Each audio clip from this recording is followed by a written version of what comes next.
All right, we're back. We're back. It's episode 44, part 2, and we'll see.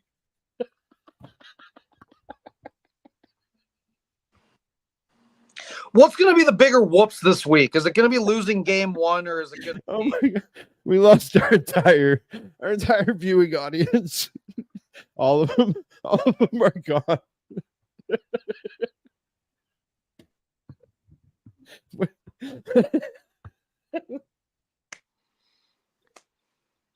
Why would you? Why would you do that? Okay, let me explain what happened. All right. My computer is a complete piece of shit. So, and last night, like I said earlier in the podcast, or on part 1 of episode 44 of the Ramie and Drew podcast, we couldn't do it last night. We were supposed to have Sparky on to promote his new show, weekdays 2 to 5 on 12:50 a.m. The Fan. So I can't share my screen. I can't share stuff from Twitter on my screen. So I was like, here, I have a great idea. What if I zoom in to the show from my phone and try and share the screen from there? Because I put up a poll.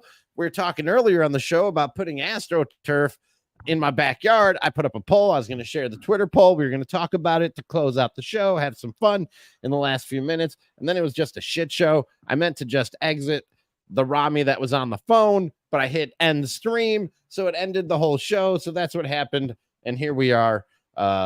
We're back, and that was embarrassing. I'm not a tech guy. All right. I'm not a tech guy. I'm trying to figure this thing out as we go here, Drew. And I'm sorry. You're not like a lawn guy either, because you want AstroTurf. What do you do here?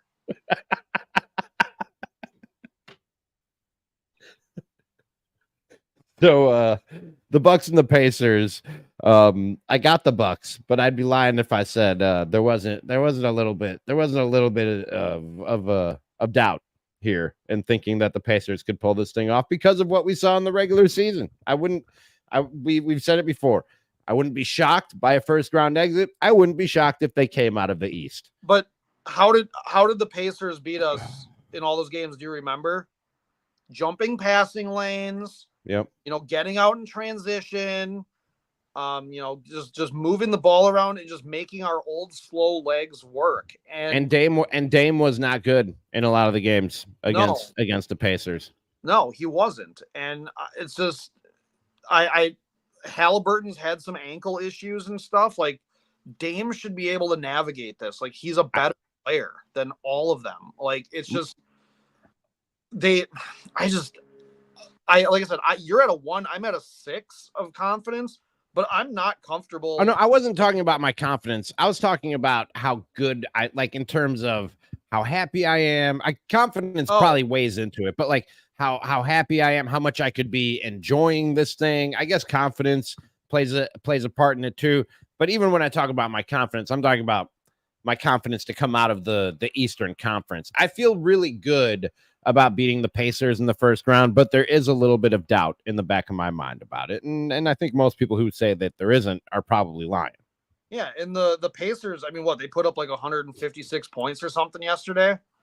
Like, yeah, coming in, they got to be feeling good about themselves. And they honestly got to be, they got to be just like foaming at the mouth ready for this one. Because it's like they got to at least be like, we did this to them 4 times in the regular season. Mm-hmm. And I mean, the Bucks are going to have to come out and really punch them in the mouth on our home court. And then the other thing that really sucks now, because not getting the 2 seed, you're facing Boston in the second round.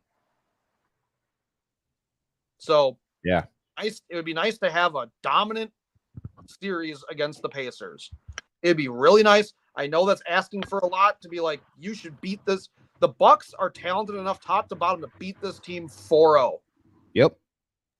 Send Absolutely. them home court. Just absolutely.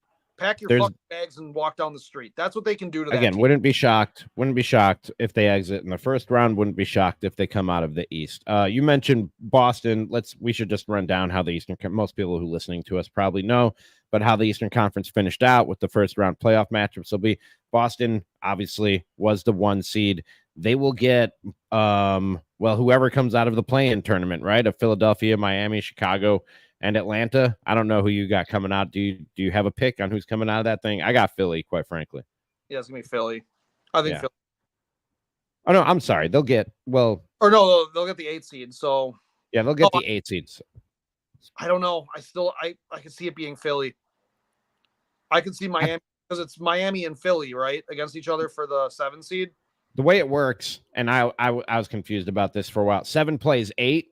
Winner of that is the 7 seed. Loser of that plays the loser of the 9-10. So whoever loses will play the loser of Chicago and Atlanta. The winner of that game is the 8 seed. Does that make sense? Yeah. Okay. Yeah. So because the 8, whoever's gonna win the 8 seed has to win 2 games. Whoever Yes. 7 seed wins 1. Yes. No, so Philly,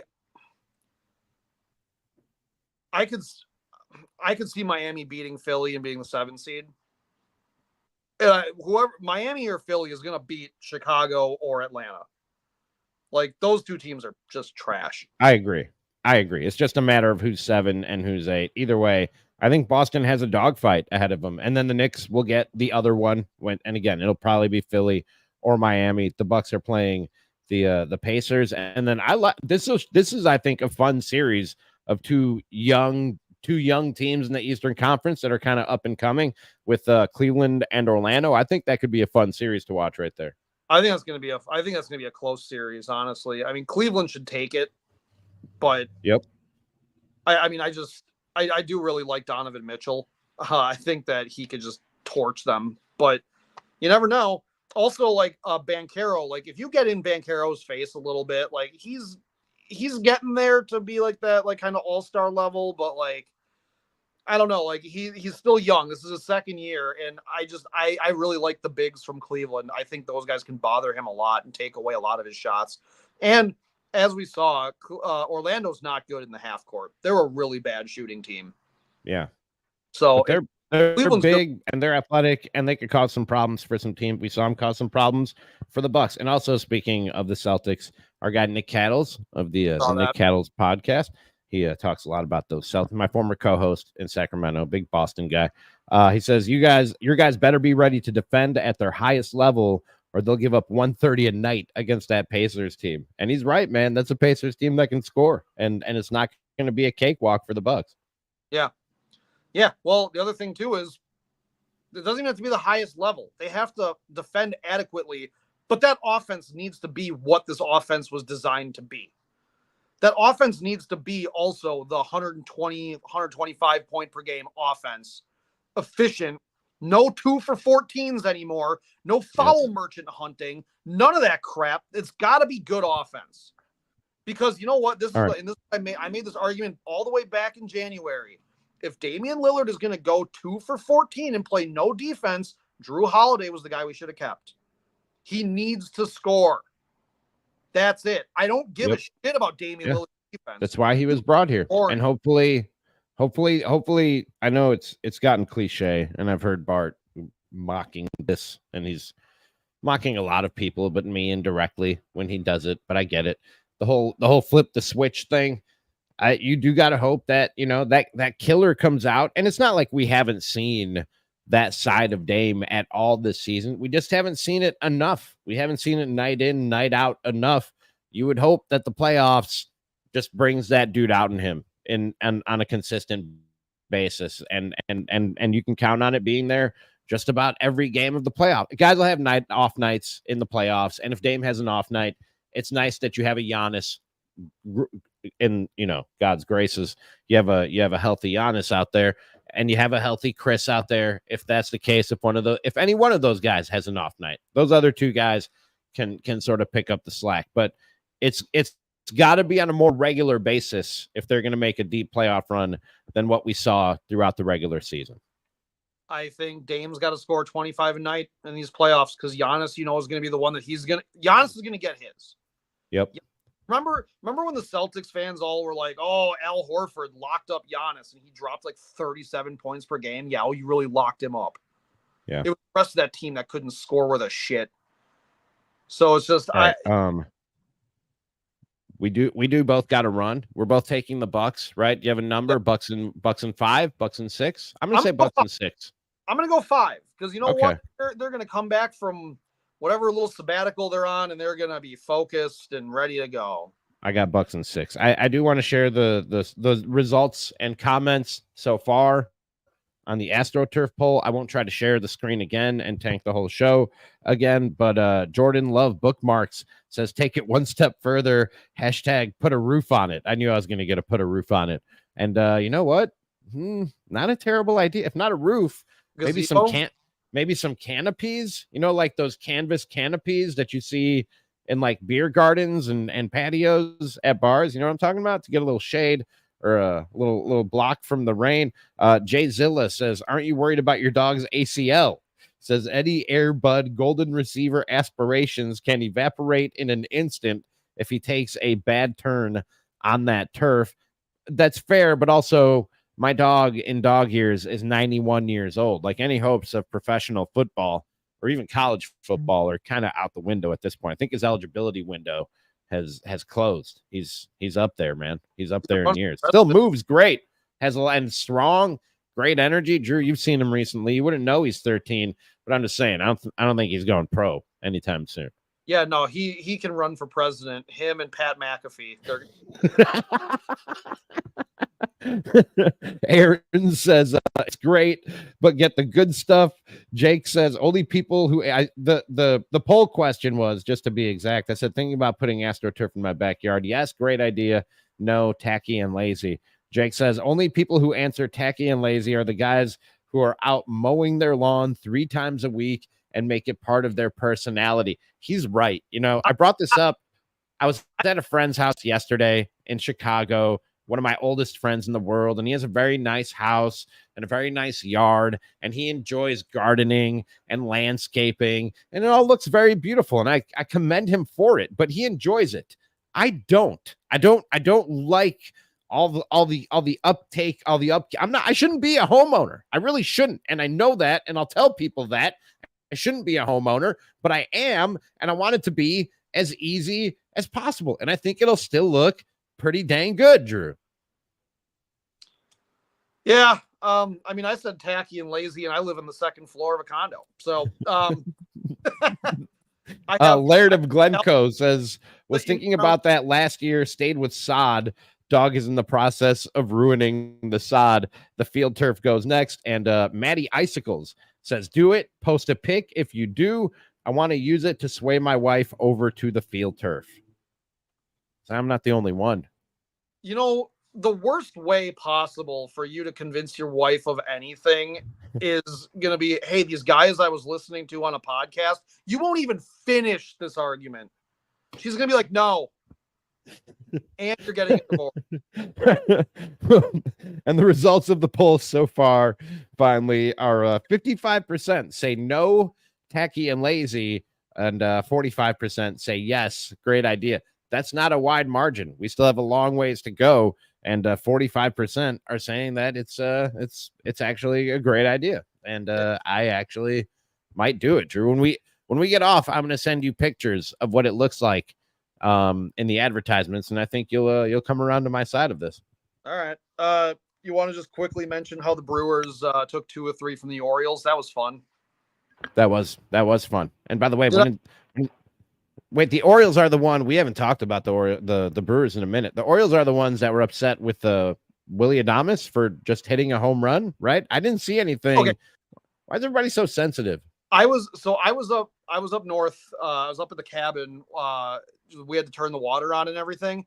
So like we went up to this little shitty bar up there right by the cabin, like up in like Rome, Wisconsin. All right. Like we're at this bar. I don't know where that is. I choose to believe it's not a real place, but go ahead. It was built in a day. They had this game. They had the game on, and I was like staring at the TV, like I was like the only one like watching it, because like everyone else there doesn't know what the Hitty Sticks ball game is. Like they don't know what that is up there. They haven't. Yeah. Great White North. So I'm like watching the game. Like I didn't understand what happened, and what I think it was, Willie didn't stand in the box all that long. You know, he kind of watched his home run, but everyone sort of does. Like he cranked it. But I think it was the skip and the flip a little bit that McCann took exception to. Dude, in 2024, you're taking exception with a skip and guys are launching bats into orbit to celebrate home runs and doing dances around third base. You're upset about a skip and a flip? Dude, I'm all for it, honestly. And then that Willie stood in there, and basically when McCann had something to say to him, he was like, "Fuck you, make your pitcher throw better." I'm like, "Yeah, Willie, let's go." Exactly. Yeah. As I said, I'm buying stock in Willie Adames every week right now. I'm like, all yeah, right. you're back. You're on the Willie wagon, huh? I am on the Willie wagon. I can be brought back. You know, you can be swayed. Drew has been swayed onto the Willie wagon. I like a lot of what I've seen out of Willie. And also, like, okay, Yelich went down with a little bit of a back strain or a little tightness or something like that. And the guys they slotted in there played great. Blake Perkins played great this series. He was doing a lot of stuff out there. He was, I'm having more fun watching this team because I have no expectations. And then every time they do something great, I'm like, hell yeah, that was a good couple hours of my time. I liked it. So Who would have thought? Who would have thought Drew would be riding the Willie wagon, just eating up Willie, just eating up Willie. Yep, I'm all about Willie. All right, I'm not buying a jersey. I wouldn't if they were still Nike ones. I wouldn't buy them. But now, what if our first merch for the Ramie and Drew show was T-shirts that said "Ride the Willie wagon" by Fanatics? The letters are all going to be weird looking. You're gonna be able to see through it. It's gonna be like those like mesh shirts that people wear to race. It's gonna be like that. That's what Fanatics basically is. I still can't believe that they can't get jerseys right. Like again, I'm not gonna go on a whole thing. We do got to wrap this up, but the simplest things Major League Baseball just can't even get right. But so far, so good. And for both our baseball teams, Drew, I can't wait till this thing comes to a head. And those two teams, the Cubs and the Brewers, that is, are playing some like seriously meaning and competitive series later in the season. It's gonna be really, really fun, and especially here on this show. Any final thoughts before I wrap up episode 44 of Ramie and Drew? No, you're good. Got it all out. Yeah, I got it all. All right. That's Drew Flaggy. I'm Ramie Makhlouf. We're Ramie and Drew. This has been a 2-part episode of Ramie and Drew, episode 44. We'll talk to you again soon. See you then.